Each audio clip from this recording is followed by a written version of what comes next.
नमस्कार दोस्तों, मैं आचार्य वसुधा हार्दिक अभिनंदन करती हूँ आप सभी का आपके अपने YouTube चैनल पर। दोस्तों, आज हम बात करने वाले हैं वाणी का कारक, आपकी छोटी बहन, भतीजी इनका कारक, साथ ही साथ आपकी बॉडी में स्किन का कारक, वेन्स का कारक, आपकी बुद्धिमत्ता का कारक। जी हाँ, बात करेंगे आज हम बुधदेव के बारे में। बुधदेव का होने वाला है राशि परिवर्तन 8 जुलाई 2023 को। समय रहेगा 12:15। अब इस समय पर जब बुध का होगा राशि परिवर्तन, तो कहीं ना कहीं हर राशि पर इनका अपना प्रभाव देखने को मिलेगा। किसकी कुंडली में बुध है बहुत अच्छे, किसकी कुंडली में बुध है खराब, जिसके कारण आ रहे हैं वाणी विकार, जिसके कारण स्किन की प्रॉब्लम हो रही है, वेन्स की प्रॉब्लम हो रही है, या कभी कभी तो बुध खराब होने पर मेमोरी की भी प्रॉब्लम हो जाती है। तो ऐसे ही बुध देव को कैसे करें मजबूत, और इनका प्रभाव कौन सी राशि पर रहेगा, कैसा, आइए उन सब की चर्चा करेंगे आज के इस वीडियो में। लेकिन उससे पहले, यदि आपने अब तक चैनल को सब्सक्राइब नहीं किया है तो प्लीज सब्सक्राइब कर दीजिए, साथ ही साथ बेल आइकॉन को जरूर दबा दीजिए ताकि आने वाले सभी वीडियो आपको समय से मिल सके। तो चलिए बात करते हैं बुधदेव के बारे में। जी हाँ, वाणी के कारक बुधदेव राशि परिवर्तन करेंगे, कर्क राशि में एंटर करेंगे 8 जुलाई 2023 को। और साथ ही साथ जो नक्षत्र रहेगा वो रहेगा पुनर्वसु नक्षत्र। अब यहाँ पर इनका राशि परिवर्तन मेष लगन वाले जातकों के लिए कैसा रहने वाला है। मेष लगन की अगर हम बात करें तो आपकी कुंडली में बुध आपके तीसरे और आपके छठे भाव के स्वामी हैं, जो चतुर्थ भाव में आकर विराजमान हो रहे हैं। तो कहीं ना कहीं लोन्स के द्वारा आप लोग कुछ नया वाहन खरीद सकते हैं, या फिर इस समय में कपड़े से जुड़े हुए व्यापारियों के लिए ये समय बहुत ज्यादा इंपॉर्टेंट रहने वाला है। अब चतुर्थ भाव में बुध का ये गोचर आपके लिए किस प्रकार लाभकारी रहेगा। सबसे बड़ी बात कि इस समय में आप लोगों की जो फाइनेंशियल क्राइसिस चल रही थी उससे आपको मुक्ति मिलेगी। साथ ही साथ जिन लोगों का पॉलिटिकल करियर है, या फिर मैं कहूँ आपका जनता से जुड़ाव है, आप लोगों के लिए ये समय बहुत ही शुभ रहने वाला है। क्योंकि इस समय में आपकी बातों को, क्योंकि चतुर्थ भाव में आपकी बातों को जनता सुनेगी भी और आपकी बातों को मन से मानेगी भी। और सीधा सीधा इसका प्रभाव पड़ेगा आपके कर्म क्षेत्र पर, क्योंकि चतुर्थ भाव से दृष्टि देंगे आपके दशम भाव को। तो कहीं ना कहीं आपका रुका हुआ पैसा वापस आएगा, और साथ ही साथ जो प्रोजेक्ट्स आपके बीच में रुक गए थे, या फिर जहां लग रहा था कि अब ये प्रोजेक्ट आगे चलेगा ही नहीं, इसको मुझे वाइंड अप कर देना चाहिए, वो भी आपको चलता हुआ दिखाई देगा। अगली राशि की बात करते हैं, वृषभ लगन की। तो वृषभ लगन की अगर हम बात करें दोस्तों, तो बुध आपकी कुंडली में आपके पंचम भाव के और साथ ही साथ आपकी कुंडली में आपके दूसरे भाव के स्वामी हैं। एक तरफ आपका कुटुंब भाव और दूसरी तरफ आपका प्रेम का भाव। तो यहां पर अगर हम देखें तो इन दोनों के स्वामी आपके तीसरे भाव में बल, पराक्रम और यहां पर यात्राओं के भाव में आते हुए दिखाई देते हैं। तो इस समय में आपकी कुछ रोमांचक यात्राएं हो सकती हैं। वो यात्राएं आपकी परिवार के साथ होंगी। साथ ही साथ आपकी वाणी के प्रभाव से आपके दोस्तों में, आपके सोशल सर्कल के अंदर आपकी एक अलग छवि बनती हुई दिखाई देगी।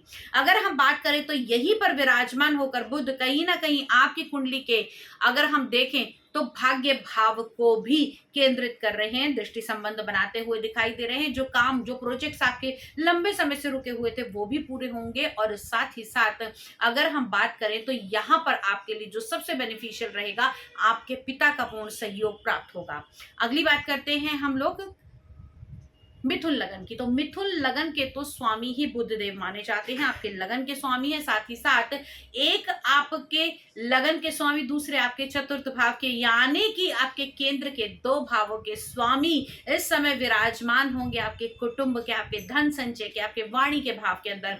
तो आपकी वाणी इस समय में बड़ी प्रबल होती हुई दिखाई देगी। साथ ही साथ आपके वर्चस्व को लोग देखते ही बनेगा, आपका वर्चस्व। और आप लोगों का इस समय में अगर कोई भी ऐसा संपत्ति से जुड़ा हुआ, पैतृक संपत्ति से जुड़ा हुआ काम रुका हुआ था, वो पूरा होता हुआ दिखाई देगा। ससुराल पक्ष से भी आपके इस समय में रिश्ते अच्छे बनते हुए दिखाई देंगे। साथ ही साथ दोस्तों, अगर हम ये कहें कि इस समय में आप अपने मकान या वाहन के बारे में सोच सकते हैं, तो उसमें कोई दो राय नहीं होगी। ये आपके लिए एक शुभ समय रहेगा।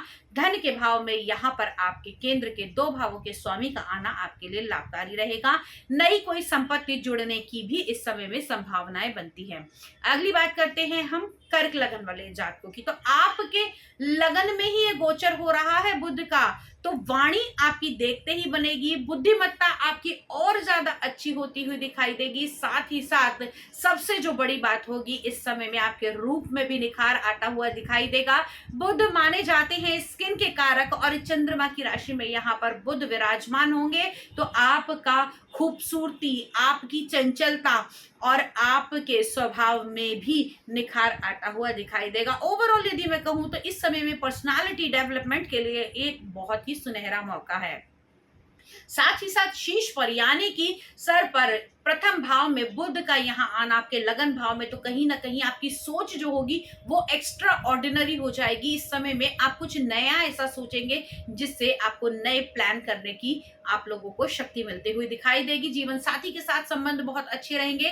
पार्टनरशिप में जुड़कर जो लोग काम कर रहे हैं उन लोगों के भी पार्टनरशिप में फायदे होते हुए दिखाई देंगे। कपड़े के, खाने पीने के, या फिर मैं कहूँ लेडीज मटेरियल, अगर आप कुछ ऐसा बनाते हैं जिसमें आप डिजाइनिंग करते हैं या कपड़े का कुछ काम करते हैं, फैशन से रिलेटेड कुछ काम करते हैं, तो आपको उसमें लाभ मिलते हुए दिखाई देंगे। अगली बात करते हैं हम लोग सिंह लगन की। तो सिंह लगन के 12वें भाव में ये गोचर हो रहा है, यानी कि विदेश भाव में, यात्राओं के भाव में बुध का ये गोचर, और बुध का गोचर 12वें भाव में कहीं ना कहीं आपको मल्टी टैलेंटेड लैंग्वेजेस से जोड़ेगा। आपको विदेश भाव से, एमएनसी कंपनियों से भी इस समय में नए संबंध बनते हुए दिखाई देंगे। अब 12वां भाव माना जाता है हॉस्पिटल का भी भाव। जिन लोगों को थायराइड की प्रॉब्लम है, जिन लोगों को गले से जुड़ी हुई प्रॉब्लम है, उनको अपना बहुत ज्यादा ध्यान रखने की आवश्यकता है।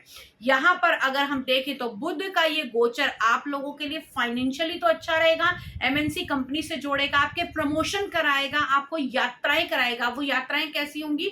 आपके बिजनेस से जुड़ी हुई यात्राएं होंगी, आपके कारोबार से, आपकी जॉब से जुड़ी हुई यात्राएं आपको इस समय में करनी पड़ेगी। लेकिन थोड़ा सा संभल कर चलिएगा, क्योंकि इन्हीं बुध की दृष्टि आपके छठे भाव पर भी है, यानी कि रोग, ऋण और शत्रु का भाव। तो अननेसेसरी लोन नहीं उठाना है। साथ ही साथ इस समय में स्किन के और वाणी के रोगों से आपको बचकर रहने की आवश्यकता है। जिन्हें किसी भी प्रकार का सिरियोसिस है या फिर मैं कहूँ वेरिकोज है, तो आप लोगों को इस टाइम पीरियड में अपना बहुत ज्यादा ध्यान रखने की आवश्यकता है। अगली राशि की हम बात करते हैं कन्या लगन वाले जातकों के बारे में। तो कन्या लगन के स्वामी आपके एकादश भाव यानी कि आपके 11वें भाव में गोचर कर रहे हैं, और 11वां भाव आपका लाभ का भाव, आपकी आय का भाव माना जाता है।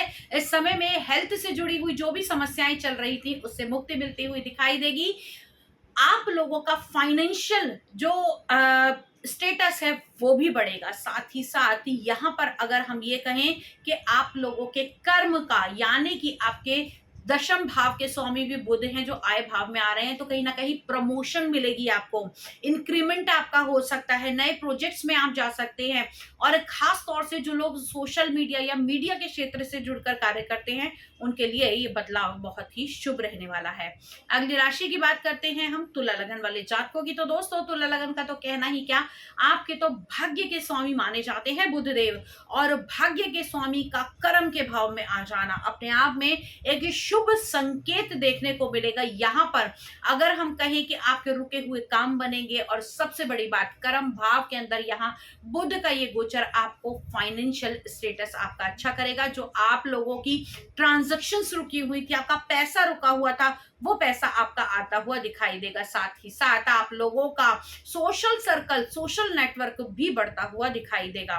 खासतौर से वो व्यापारी जो किसी प्रकार का, अगर हम कहें कि केमिकल का बिजनेस करते हैं, या फिर जिन लोगों का सॉफ्टवेयर इंजीनियरिंग का काम है, उन लोगों के लिए ये टाइम पीरियड जो है वो बहुत ही लाभपूर्ण रहने वाला है। अगली बात करते हैं हम वृश्चिक लगन वाले जातकों के बारे में। तो वृश्चिक लगन में बुध देव माने जाते हैं अकारक। जी हाँ, आपके अष्टम भाव के, और लेकिन आपके 11वें भाव के भी स्वामी हैं। इनका आपकी कुंडली के भाग्य भाव के अंदर आना, तो कहीं ना कहीं इस समय में रिसर्च करने का आपको मौका मिलेगा। अब आप कहेंगे कि मेरी तो आयु ही नहीं है कि मैं किसी रिसर्च फील्ड में जाऊं या पढ़ाई करूं। तो दोस्तों ये रिसर्च किसी भी सेक्टर में हो सकती है। आप अपनी जॉब में किसी प्रकार की रिसर्च कर सकते हैं, अपने रिश्तों को संभालने के लिए भी आप रिसर्च कर सकते हैं, जैसे कि मेरी गलती कहाँ है, या मेरे साथ ही ऐसा क्यों हो रहा है, बहुत सारे तमाम सवालों के जवाब आपको इस टाइम पीरियड के दौरान मिलते हुए दिखाई देंगे। इस समय में आप लोगों की मेंटल स्ट्रेस जो है वो थोड़ा सा बढ़ता हुआ दिखाई देगा। साथ ही साथ बुध का ये गोचर यहाँ पर कहीं ना कहीं आप लोगों की हेल्थ से जुड़ी हुई भी समस्याएं आपको दे सकता है। अगली राशि की बात करते हैं हम लोग धनु लगन वाले जातकों के बारे में। तो धनु लगन की अगर मैं बात करूं तो आपके कर्म के स्वामी माने जाते हैं बुधदेव, जो अष्टम भाव में है। तो इस समय में मार्केट में पैसा बहुत सोच समझ कर लगाना है। किसी भी बड़े प्रोजेक्ट में इन्वेस्टमेंट बिल्कुल नहीं करना है।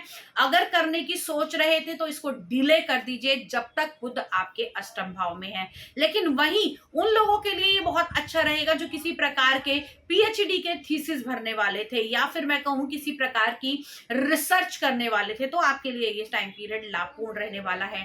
अगली राशि की बात करते हैं। अगली राशि है हमारी कुंभ राशि।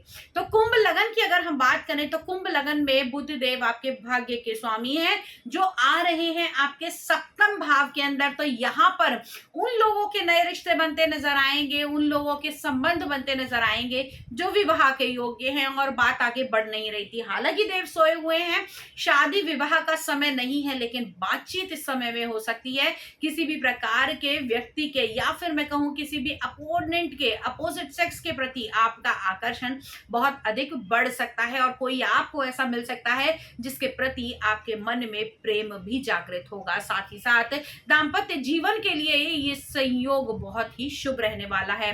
पार्टनरशिप से जुड़े हुए लोगों के लिए इस समय में पार्टनरशिप में उन्नति आएगी। डेली इनकम आपकी बढ़ती हुई दिखाई देगी। अब बात करते हैं हम लोग कुंभ लगन वाले जातकों के बारे में। तो कुंभ लगन की अगर मैं बात करूं तो बुध का गोचर होगा आपके छठे भाव में, रोग ऋण शत्रु के भाव में। इस समय में ऋण आपका बढ़ता हुआ दिखाई देगा। इस समय में किसी भी प्रकार का आप लोगों को ऋण लेने की आवश्यकता नहीं है। गुप्त शत्रु आपके उभरते हुए दिखाई देंगे। वो गुप्त शत्रु कैसे होंगे?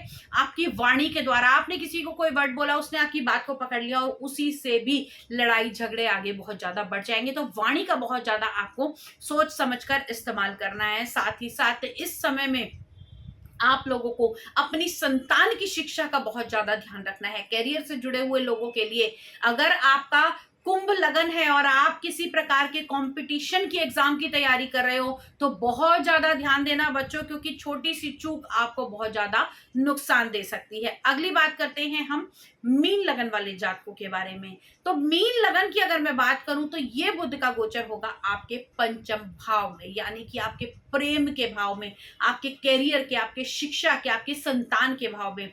यहां पर ये बुध का गोचर आपको चंचलता प्रदान करेगा। आपके बच्चों के ऊपर आपको थोड़ा सा कंट्रोल रखना होगा। साथ ही साथ इस समय में कैरियर को लेकर आप कुछ नए कदम उठा सकते हैं। शिक्षा के क्षेत्र से जुड़े हुए लोगों के लिए ये टाइम पीरियड बहुत ही शुभ रहने वाला है। तो दोस्तों, ये तो था मेष से लेकर मीन तक बुध का राशि परिवर्तन कैसा रहेगा आपकी राशि के लिए हमने आज चर्चा की। लेकिन उसके अलावा यदि आपकी कुंडली में बुध बहुत ज्यादा खराब है, तमाम उपाय कर चुके हैं, पालक भी बहुत गाय को खिला चुके हैं, मूंग भी खिला चुके हैं, बहुत ज्यादा आप गणेश वंदना भी कर रहे हैं और कुछ भी आपको रिजल्ट नहीं मिल रहा, तो कर लेना एक छोटा सा उपाय। 21 पौधे तुलसी के लेकर कहीं भी लगवा दें और उनकी सेवा अवश्य करें। लेकिन ध्यान रहे कि ये पौधे जहां पर लगाए जाएं वो बहुत ही शुद्ध और साफ स्थान हो। इससे निश्चित तौर पर आपका बुध भी अच्छा होगा और आपको इससे अच्छे रिजल्ट भी मिलते हुए दिखाई देंगे। आज के वीडियो में इतना ही। अगले वीडियो में फिर से मुलाकात करूंगी। लेकिन यदि आप अपनी कुंडली का विश्लेषण कराना चाहते हैं या फिर आप हमसे कोई भी astrological, vastu, tarot card reading या न्यूमरोलॉजी से जुड़ी हुई सलाह लेना चाहते हैं तो स्क्रीन पर लिखे हुए नंबर पे हमें संपर्क कर सकते हैं। आज के वीडियो में इतना ही। अगले वीडियो में फिर से मुलाकात करते हैं। जय माता दी।